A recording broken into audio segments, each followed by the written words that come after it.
Sa ngalan ng Ama at ng Anak at ng Espiritu Santo. Amen.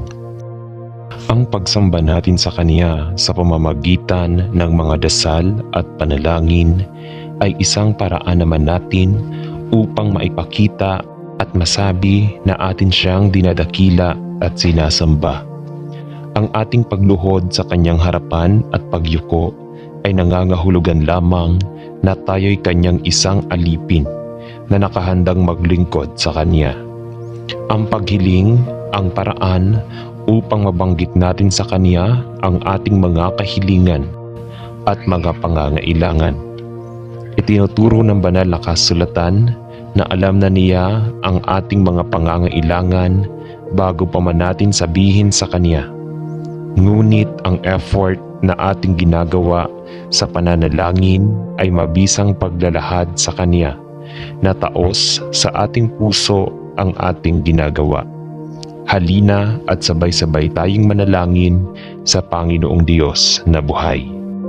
Salamat Ama na ang Panginoong Hesus ay aking katahimikan at aking kapayapaan. Salamat na sa Kanya ay maibibigay ko ang lahat ng mga alalahanin, stress sa pag-iisip at nagmamalasakit na maulap ang aking puso sa iyong mga kamay.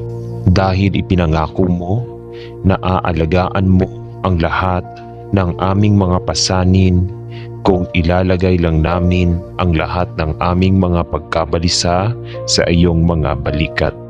Salamat Ama na ang Panginoong Hesus ay ang makalangit na tagapayapa, na tagapamayapa.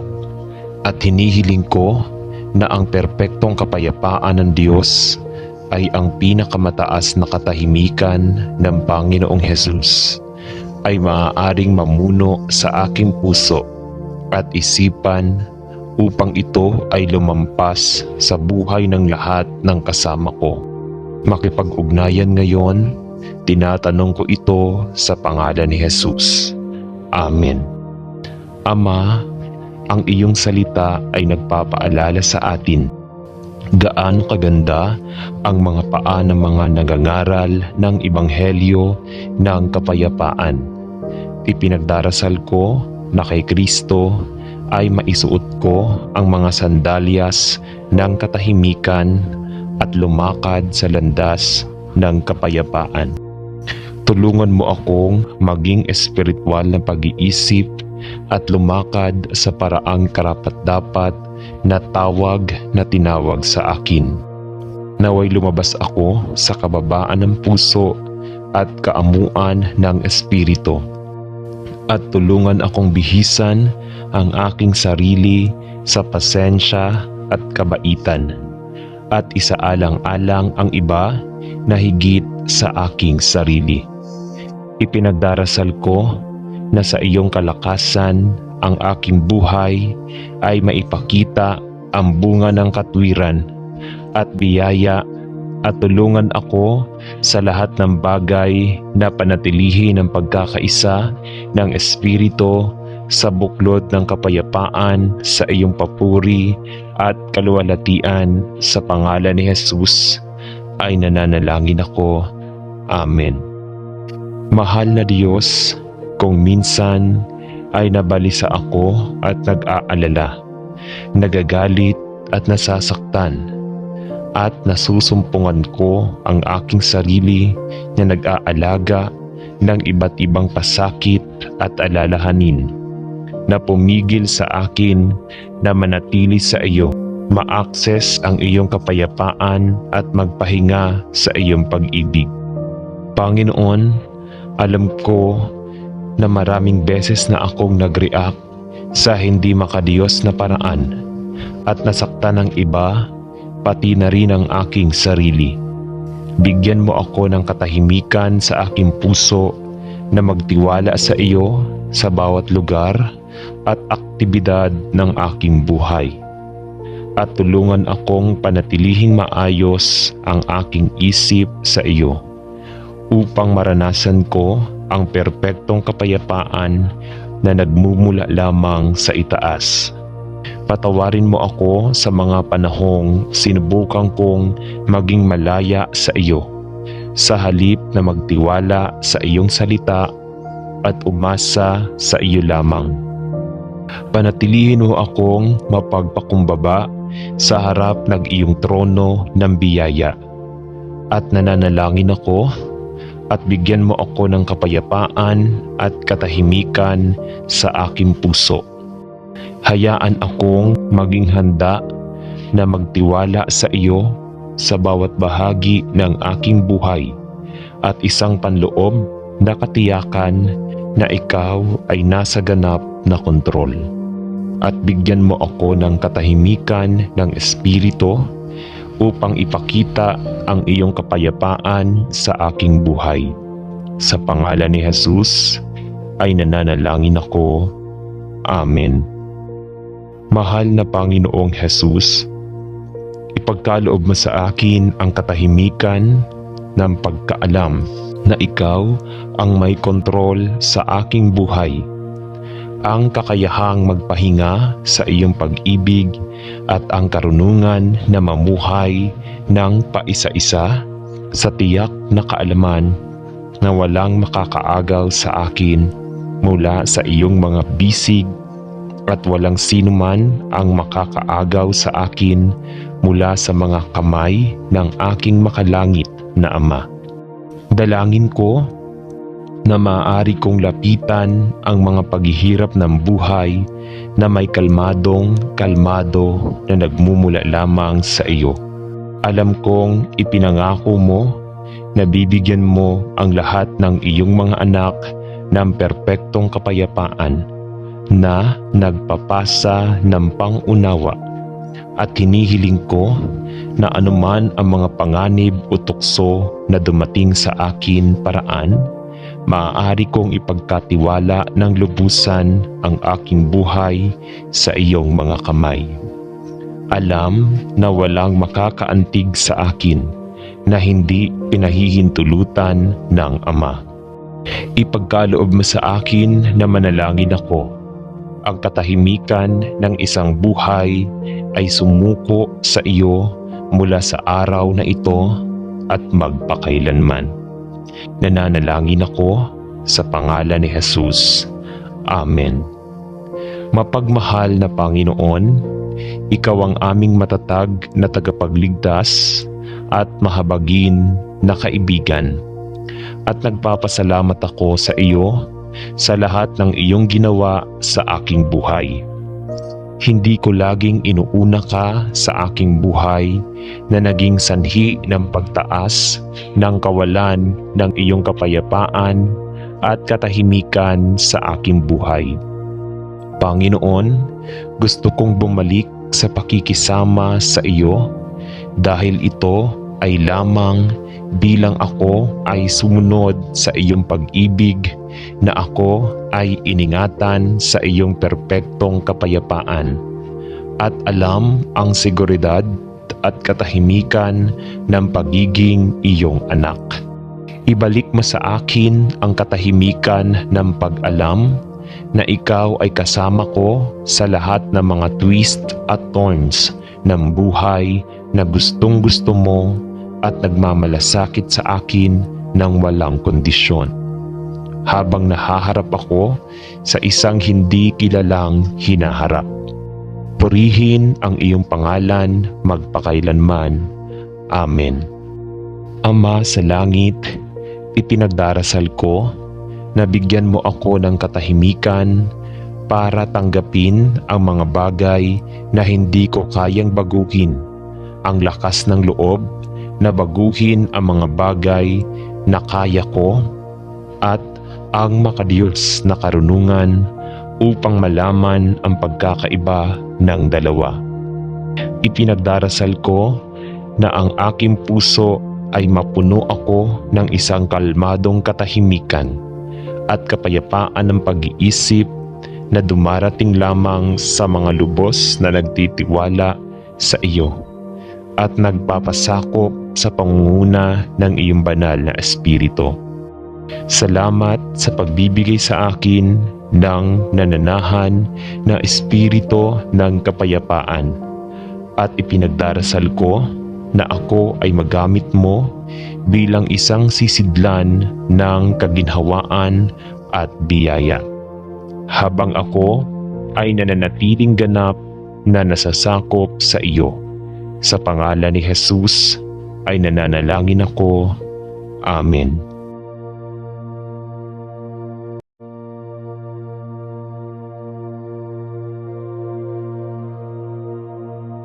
Sa ngalan ng Ama at ng Anak at ng Espiritu Santo. Amen.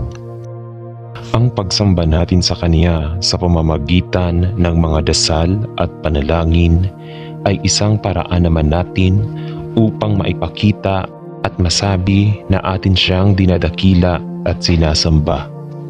Ang ating pagluhod sa Kanyang harapan at pagyuko ay nangangahulugan lamang na tayo'y Kanyang isang alipin na nakahandang maglingkod sa Kanya. Ang paghiling, ang paraan upang mabanggit natin sa Kanya ang ating mga kahilingan at mga pangangailangan.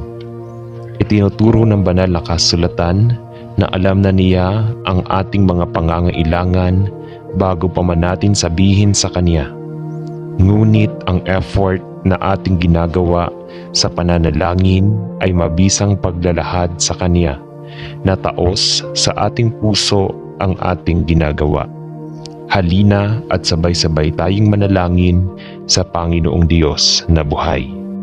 Salamat Ama na ang Panginoong Jesus ay aking katahimikan at aking kapayapaan. Salamat na sa Kanya ay maibibigay ko ang lahat ng mga alalahanin, stress sa pag-iisip at nagmamalasakit na maulap ang aking puso sa iyong mga kamay. Dahil ipinangako mo na aalagaan mo ang lahat ng aming mga pasanin kung ilalagay lang namin ang lahat ng aming mga pagkabalisa sa iyong mga balikat. Salamat Ama na ang Panginoong Jesus ay ang makalangit na tagapayapa, na tagapamayapa. At hinihiling ko na ang perpektong kapayapaan ng Diyos ay ang pinakamataas na katahimikan ng Panginoong Jesus ay maaaring mamuno sa aking puso at isipan upang ito ay lumampas sa buhay ng lahat ng kasama ko. Makipag-ugnayan ngayon, tinatanong ko ito sa pangalan ni Jesus. Amen. Ama, ang iyong salita ay nagpapaalala sa atin gaano kaganda ang mga paa ng mga nagangaral ng Ebanghelyo ng kapayapaan. Ipinagdarasal ko na kay Kristo ay maisuot ko ang mga sandalyas ng katahimikan at lumakad sa landas ng kapayapaan. Tulungan mo akong maging espiritual na pag-iisip at lumakad sa paraang karapat-dapat na tawag na tinawag sa akin. Naway lumabas ako sa kababaan ng puso at kaamuan ng espiritu. At tulungan akong bihisan ang aking sarili sa pasensya at kabaitan. At isaalang-alang ang iba na higit sa aking sarili. Ipinagdarasal ko na sa iyong kalakasan ang aking buhay ay maipakita ang bunga ng katwiran at biyaya at tulungan ako sa lahat ng bagay na panatilihin ang pagkakaisa ng Espiritu sa buklod ng kapayapaan sa iyong papuri at kaluwalhatian. Sa pangalan ni Jesus ay nananalangin ako. Amen. Mahal na Diyos, kung minsan ay nabalisa ako at nag-aalala, nagagalit at nasasaktan, at nasusumpungan ko ang aking sarili na nag-aalaga ng iba't ibang pasakit at alalahanin, na pumigil sa akin na manatili sa iyo, ma-access ang iyong kapayapaan at magpahinga sa iyong pag-ibig. Panginoon, alam ko na maraming beses na akong nag-react sa hindi makadiyos na paraan at nasaktan ng iba, pati na rin ang aking sarili. Bigyan mo ako ng katahimikan sa aking puso na magtiwala sa iyo sa bawat lugar at aktibidad ng aking buhay. At tulungan akong panatilihing maayos ang aking isip sa iyo upang maranasan ko ang perpektong kapayapaan na nagmumula lamang sa itaas. Patawarin mo ako sa mga panahong sinubukan kong maging malaya sa iyo, sa halip na magtiwala sa iyong salita at umasa sa iyo lamang. Panatilihin mo akong mapagpakumbaba sa harap ng iyong trono ng biyaya. At nananalangin ako at bigyan mo ako ng kapayapaan at katahimikan sa aking puso. Hayaan akong maging handa na magtiwala sa iyo sa bawat bahagi ng aking buhay at isang panloob na katiyakan na ikaw ay nasa ganap na kontrol. At bigyan mo ako ng katahimikan ng espiritu upang ipakita ang iyong kapayapaan sa aking buhay. Sa pangalan ni Jesus ay nananalangin ako. Amen. Mahal na Panginoong Jesus, ipagkaloob mo sa akin ang katahimikan ng pagkaalam na ikaw ang may kontrol sa aking buhay, ang kakayahang magpahinga sa iyong pag-ibig at ang karunungan na mamuhay ng paisa-isa sa tiyak na kaalaman na walang makakaagaw sa akin mula sa iyong mga bisig at walang sinuman ang makakaagaw sa akin mula sa mga kamay ng aking makalangit na Ama. Dalangin ko na maaari kong lapitan ang mga paghihirap ng buhay na may kalmado na nagmumula lamang sa iyo. Alam kong ipinangako mo na bibigyan mo ang lahat ng iyong mga anak ng perpektong kapayapaan na nagpapasa ng pangunawa, at hinihiling ko na anuman ang mga panganib o tukso na dumating sa akin paraan, maaari kong ipagkatiwala ng lubusan ang aking buhay sa iyong mga kamay. Alam na walang makakaantig sa akin na hindi pinahihintulutan ng Ama. Ipagkaloob mo sa akin na manalangin ako. Ang katahimikan ng isang buhay ay sumuko sa iyo mula sa araw na ito at magpakailanman. Nananalangin ako sa pangalan ni Jesus. Amen. Mapagmahal na Panginoon, ikaw ang aming matatag na tagapagligtas at mahabagin na kaibigan. At nagpapasalamat ako sa iyo sa lahat ng iyong ginawa sa aking buhay. Hindi ko laging inuuna ka sa aking buhay na naging sanhi ng pagtaas ng kawalan ng iyong kapayapaan at katahimikan sa aking buhay. Panginoon, gusto kong bumalik sa pakikisama sa iyo dahil ito ay lamang bilang ako ay sumunod sa iyong pag-ibig na ako ay iningatan sa iyong perpektong kapayapaan at alam ang seguridad at katahimikan ng pagiging iyong anak. Ibalik mo sa akin ang katahimikan ng pag-alam na ikaw ay kasama ko sa lahat ng mga twist at turns ng buhay na gustong-gusto mo at nagmamalasakit sa akin ng walang kondisyon. Habang nahaharap ako sa isang hindi kilalang hinaharap. Purihin ang iyong pangalan magpakailanman. Amen. Ama sa langit, ipinagdarasal ko na bigyan mo ako ng katahimikan para tanggapin ang mga bagay na hindi ko kayang baguhin, ang lakas ng loob na baguhin ang mga bagay na kaya ko, at ang makadiyos na karunungan upang malaman ang pagkakaiba ng dalawa. Ipinagdarasal ko na ang aking puso ay mapuno ako ng isang kalmadong katahimikan at kapayapaan ng pag-iisip na dumarating lamang sa mga lubos na nagtitiwala sa iyo at nagpapasakop sa pangunguna ng iyong banal na espiritu. Salamat sa pagbibigay sa akin ng nananahan na espiritu ng kapayapaan at ipinagdarasal ko na ako ay magamit mo bilang isang sisidlan ng kaginhawaan at biyaya. Habang ako ay nananatiling ganap na nasasakop sa iyo. Sa pangalan ni Jesus ay nananalangin ako. Amen.